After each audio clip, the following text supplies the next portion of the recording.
Hello, my powerful, successful, single ladies. I'm Nicole Moore.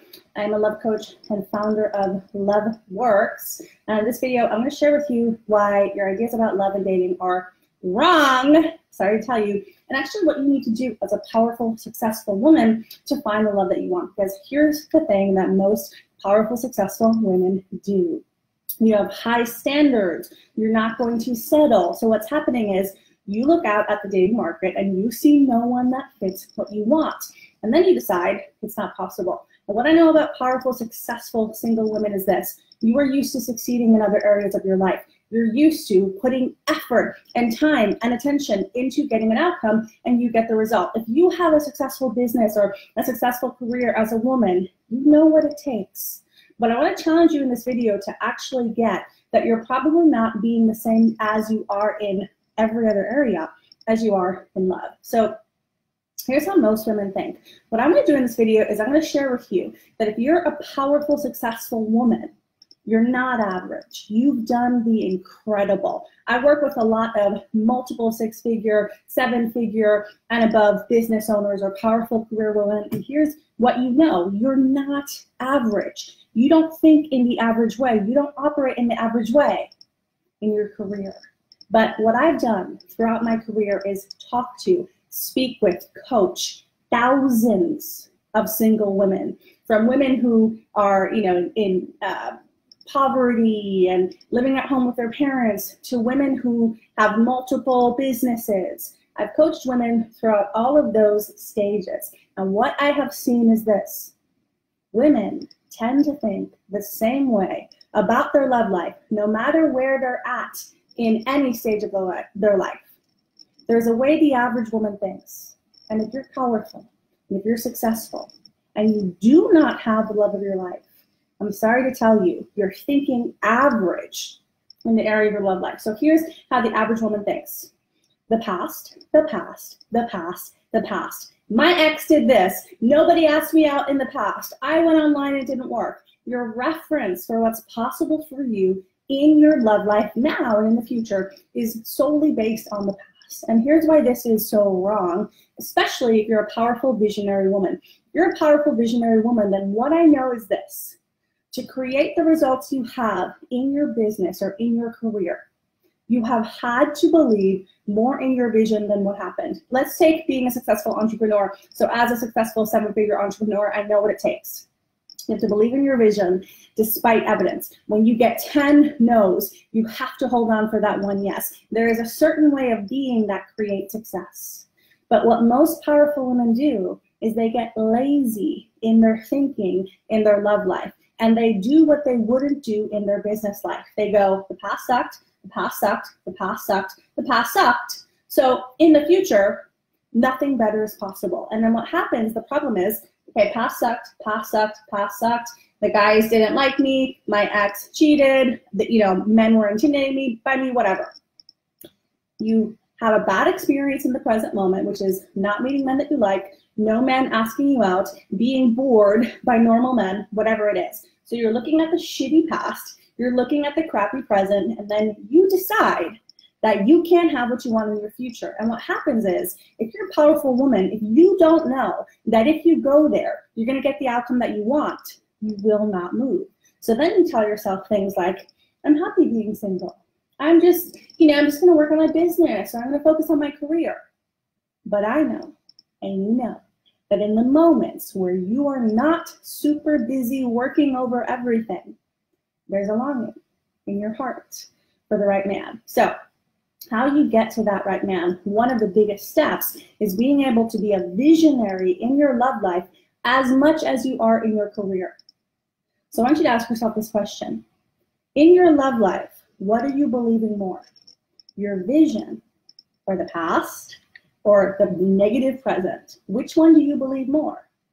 And if you look at your results, you're going to see it's the past. And I really want you to consider this. Would you have the success that you have today in your business, in your career, in other areas of your life, if you believed more in the past and whatever temporary setbacks and challenges you had? You know you wouldn't. So if you continue to think in the average way in your love life, you're going to get the same results. And the problem is, as a powerful, successful, amazing woman, you will not be happy with anything less than what I call a top 1% man. A man that is amazing on all levels. A man that is smart, successful, spiritual, family-oriented, and able to be fully present for you and also fully present for his mission. So these men, they do exist. They are more rare. And you cannot access them if you operate as the average woman in your love life. So something I hear powerful, successful women saying all the time is, men are intimidated by me. I was at a business conference last week, and I was sharing what I do with women. And one, older gentleman, he raised his hand and he told me, you know what? I have a daughter, she has a master's degree, and she's always meeting men that are intimidated by her. And she always picks these guys that don't really treat her that well. And so this father was like, I want you to help my daughter, because he was even buying into this myth that men are intimidated. So I want to dispel this myth for you right now. Men who are not in their power may appear to be intimidated by you being in your power. But the real one that needs to stop being intimidated by their power is you. Because there are men out there who will love and celebrate your power and want you to be more powerful. And really what it comes down to for most powerful women is this: can I have it all? Can I be that powerful in my love life too? It's really easy for women to have one area of being, but not the others. Then we feel safe. Then we feel like we can be part of the tribe. Then we feel like other people will love us. If I'm really successful, well, maybe I can't have a great relationship too, because that would be too much. The person that you need to get over being intimidated by is yourself. Because when you own that I can be as powerful in my love life as I am in my business or career, and I don't actually need to change who I am, I need to just attract in someone who loves it, then you attract something different. So I remember as I was growing my business, right before I met my husband, Mike, I had my business goals on my wall, and at that year, I wanted to make $280,000 in my business or something like that. That was the goal back then. And I had a date with a guy, and he came back to my house, and he looked at the goal on my wall, and he said, "You're gonna make that much this year?" And I said, "Yeah, if I hit my goals." And I could see the fear in him. And I could see there's like all the confidence drain within him. And he did call me back after that. And then he called me back, he left a message, and I called him back, and he never called back again. And now I can't say for certain if he was intimidated by that. But here's why I'm mentioning this story. At the time, I was suffering from a belief that I was too powerful. So first, my entire life, I felt like not good enough, not worthy. And then I worked on my worthiness so much, then the ego changed to, well, now you're too powerful. So what most single women don't realize is that it's very average to think there's something about me that a man won't accept. There's something about me that makes me not fully lovable. That's average woman thinking. Every single woman, or most of them, think, I'm not going to be accepted because of XYZ, or I'm not good enough.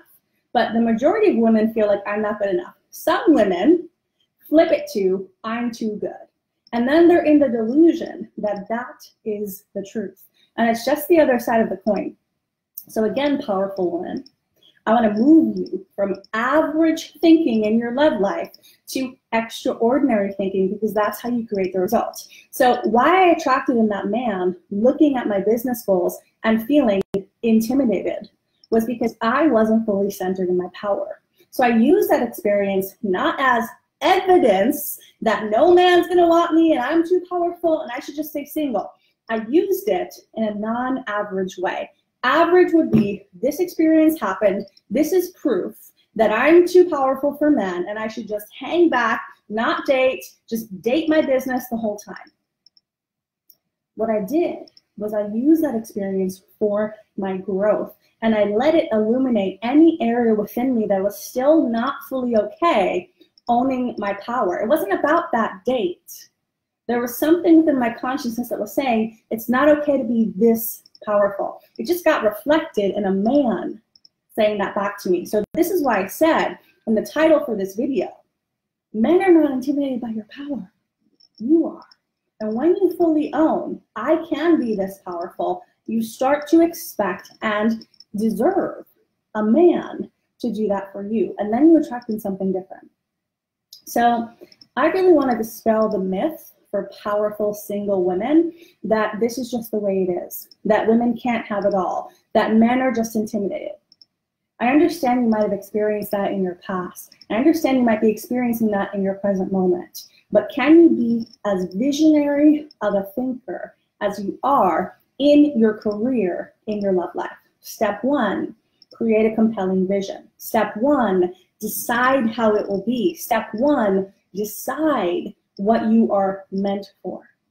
And then step two is you've got to date for growth. So it's too much to explain on this video, but basically I've created a way where you can date efficiently. You can date in a way that it moves you forward. You can date in a way that the men you're meeting today are not the men you meet in a few weeks from now, because you're so growing forward that you keep going up the ladder to better and better and better men. But you've got to date efficiently as a powerful woman because you don't want to waste your time on the wrong men.